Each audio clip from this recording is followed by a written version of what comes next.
அன்பானவர்களே, ரசூலுல்லாஹி ஸல்லல்லாஹு அலைஹி வஸல்லம் அவர்கள் தன்னுடைய மனைவி சௌதா பின்த் ஹுயை அவங்களோடு பள்ளிவாசலுடைய வளாகத்திலே அமர்ந்து பேசிக்கொண்டிருக்கின்றார்கள். அது வந்து ஒரு மாலை நேரம், இருள் கவ்விய நேரம்.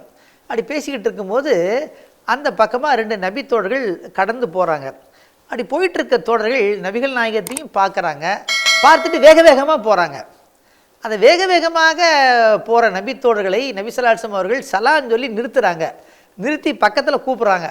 கூப்பிட்டு சொல்கிறாங்க, இது என்னுடைய மனைவி சௌதா, நான் அந்த மனைவியோடு பேசிக்கிட்டு இருக்கிறேன் அப்படின்னு விளக்கம் கொடுக்குறாங்க.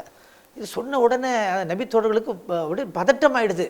யாரை சொல்லலாம், நாங்கள் உங்ககிட்ட கேள்வியே கேட்கலையே, நீங்கள் ஏன் எங்களுக்கு இந்த மாதிரி பதில் கொடுக்குறீங்க அப்படின்னு கேட்குறாங்க. அப்போ சொன்ன உடனே நபி ஸல்லல்லாஹு அலைஹி வஸல்லம் சொல்கிறாங்க, இல்லைப்பா, நீங்கள் என்கிட்ட கேட்கல தான், ஆனால் நான் சொல்லுவது என்னுடைய கடமை. ஏன்னா ஷைத்தான் வந்து மனிதனுடைய இரத்தம் ஓடும் இடத்திலெல்லாம் ஓடிக்கொண்டிருக்கின்றான். ஷைத்தான் உங்களை வழிகெடுக்க கூடாதல்லவா, அதுக்காக தான் நான் இப்படி ஒரு தண்ணியில் விளக்கம் கொடுத்தேன் அப்படின்னு சொல்லி அந்த தோழர்களை அனுப்புகிறாங்க. சகோதர சகோதரிகளே, நீங்கள் இங்கே ஒரு செய்தியை நீங்கள் பார்க்க வேண்டும். அந்த தோழர்கள் பார்த்தும் பார்க்காம வேகமாக கடந்து போனாங்க இல்லைங்களா. இப்போ நபிகள் நாயகம் ஸல்லல்லாஹு அலைஹி வஸல்லம் அவர்கள் அந்த தோழர்களை கூப்பிடாம விளக்கம் கொடுக்காம இருந்தாங்கன்னு வச்சுக்காங்க, என்ன நடந்திருக்கும்? அந்த தோழர்கள் போவாங்க, போயிட்டு இருக்கும்போது எதிரில் யாராவது ஒருத்தர் வரலாம். நபிகள் நாயகம் அவர்கள் ஒரு பெண்ணோடு இருப்பதை நான் பார்த்தேன் அப்படின்னு சொன்னார் வைங்க, அது உண்மைதான். நபி ஸல்லல்லாஹு அலைஹி வஸல்லம் அவர்கள் ஒரு பெண்ணோடு பேசிக்கிட்டு இருக்கிறாங்க. அப்போ கேட்குறவர் அது இன்னொருத்தட்ட சொல்லும்போது கண் வைத்து காது வைத்து அது எப்படி போகும் அப்படின்றது நீங்களே என்ன செய்யலாம், யோசனை பண்ணி பார்க்கலாம். ஆக அப்படிப்பட்ட விபரீதமான எதுவும் வந்துவிடக்கூடாது என்பதற்காகத்தான் ரசூலுல்லாஹி ஸல்லல்லாஹு அலைஹி வஸல்லம் அவர்கள் அந்த தோழர்கள் கேட்காம தாமாகவே முன் வந்து விளக்கம் கொடுக்கிறார்கள்.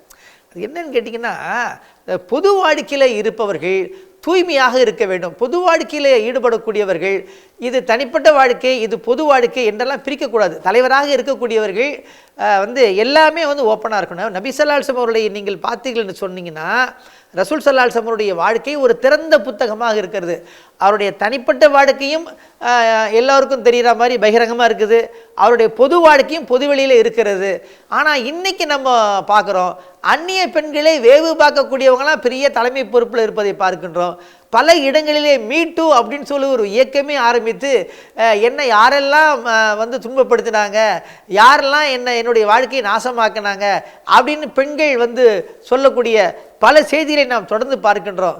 ஆக இப்படிப்பட்ட காலத்தில் இருக்கக்கூடிய நாம் அன்றைக்கு நபிகள் நாயகம் ஸல்லல்லாஹு அலைஹி வஸல்லம் அவர்கள் எப்படிப்பட்ட ஒரு அற்புதமான முன்மாதிரியாக திகழ்ந்திருக்கிறார்கள் அப்படிங்கிற பாருங்கள். இதில் இன்னொரு செய்தி என்னென்னு பார்க்குறோம்னா, குறிப்பாக நம்ம நாட்டுக்கும் வெளிநாட்டுக்கும் ஒரு பெரிய வித்தியாசம் இருக்குங்க. மேற்கத்திய சிந்தனை என்னென்னு கேட்டிங்கன்னா, அங்கே இருக்கக்கூடிய தலைவர்கள் ரொம்ப ஒழுக்கமாக இருக்கணும், நேர்மையாக இருக்கணும், பொதுமக்கள் எப்படி வேணாலும் தப்பு பண்ணலாம் அப்படிங்கிற சிந்தனை அவங்கள்ட்ட இருக்குது. நம்ம நாட்டை பொறுத்த வரைக்கும் இப்போ தலைவர்னால் அப்படி இப்படி தாங்க இருப்பார், நம்ம தான் வந்து ஒழுக்கமாக இருக்கணும். இப்போ தலைவர்லாம் அப்படி இப்படி இல்லாமல் இருந்தால் தான் பெரிய ஆச்சரியம் அப்படின்னு சொல்லக்கூடியதை பார்க்குறோம். அதே மாதிரி பிரபலமான தலைவர் கூட, நான் ஒன்றும் முற்றும் துறைந்த முனிவர் அல்ல, அந்த பெண் ஒன்றும் படிதாண்டா பத்தினி அல்ல அப்படின்னு சொல்கிறத கூட ஏற்றுக்கொண்டு ஒத்துக்கொள்ளக்கூடிய சமுதாயமாக நாம் இருப்பதை நாம் பார்க்கின்றோம். ஆனால் இப்படிப்பட்ட சூழல் இருக்கக்கூடிய நாம் நபிகள் நாயகம் ஸல்லல்லாஹு அலைஹி வஸல்லம் அவர்கள் எப்படிப்பட்ட வாழ்க்கையை வாழ்ந்தார்கள். ஆக ஒரு தலைவராக ஒருவர் இருக்க வேண்டும் என்று சொன்னால், ஒரு வழிகாட்டியாக ஒருவர் இருக்க வேண்டும் என்று சொன்னால், அவருக்கென்று இது தனிப்பட்ட வாழ்க்கை, இது பொது வாழ்க்கை.